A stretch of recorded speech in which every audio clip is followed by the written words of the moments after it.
All right, let's check in with Phil Hirschkorn now, who is with our political analysts. Hey there, Phil. Hey there, Amanda and Brian. I'm back with Emily Kane, a Democratic panelist, and Jason Levesque, a Republican panelist, both former office holders here in the state. Let's pivot back to the governor's race, which I think is the top one we're watching tonight. A few minutes ago, our viewers heard from Nirav Shah, kind of early to come out and make remarks, but he did. As Don and Rob Caldwell noted, Don Kerrigan and Rob Caldwell, he likes to say when challenged, you're not a native Mainer like everyone else, he says, but I got here as fast as I can. Ha ha, right? That's not a new line. You know who coined that phrase? No. Libby Mitchell, former Speaker of the House, first woman Speaker of the House, Democratic candidate for governor in 2010. You can check me on that. Don Kerrigan knows it's true. Libby Mitchell coined that phrase, I think, possibly in the 1970s. That worked so really well for her, too, if I remember correct.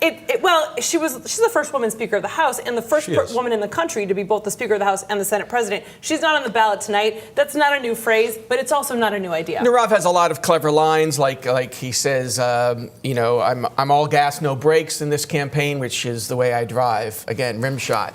But, in all seriousness, he's led or co-led most of the polls. If you trust the polls, a lot of us don't. But he's run a pretty competent campaign. He's had more plans than any Democrat.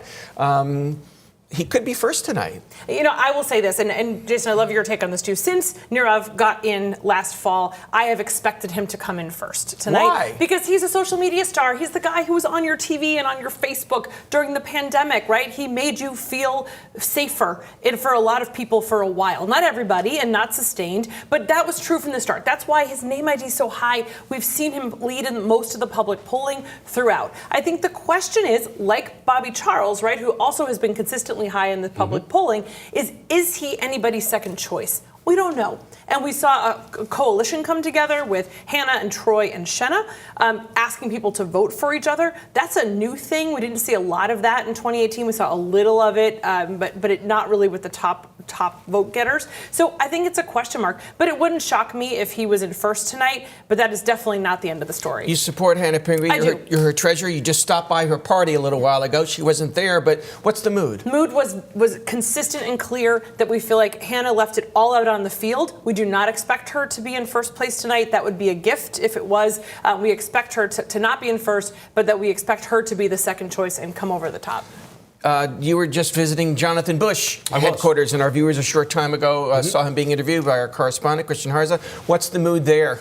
The mood is fundamentally exhaustion. Let's be honest here. He had more public events than any other Republican. I will say we can say that. Most of these candidates in action, and Jonathan Bush is probably the best retail politician from both sides that I've ever seen, including myself, much better than I was. He's got the energy. He did something that was extremely smart. He stayed in Scarborough. Scarborough's a bellwether town, in my opinion, in Maine. And he just did not want to waste any time in a car because you're not shaking a hand while you're driving from town to town. He wanted to focus, and he did it for 12 hours straight. That's pretty amazing. I wonder if he'll win Scarborough. We should watch that tonight. I will. It'll be interesting to see. Because other candidates I saw were making multiple stops, right? And this is what you do on Election Day when you can do nothing else. You go from polling place to polling place. Maybe the press is there. You get a few shots out. You thank voters. Because really, it's the only thing left to do.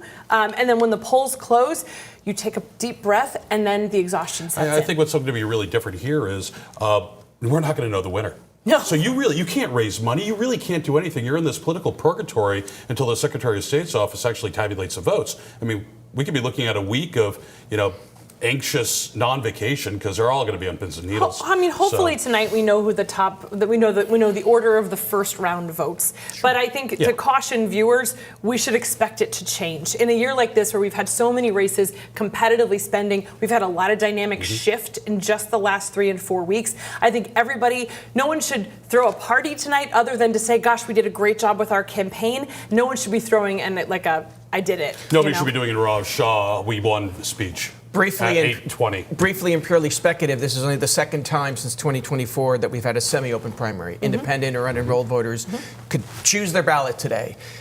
Any guesses, because it is a guess, do they vote more in the Republican primary, the Democratic primary, Democrat. or how do they shape? Without a doubt, I think it's going to be 2-1 Democrat. Why?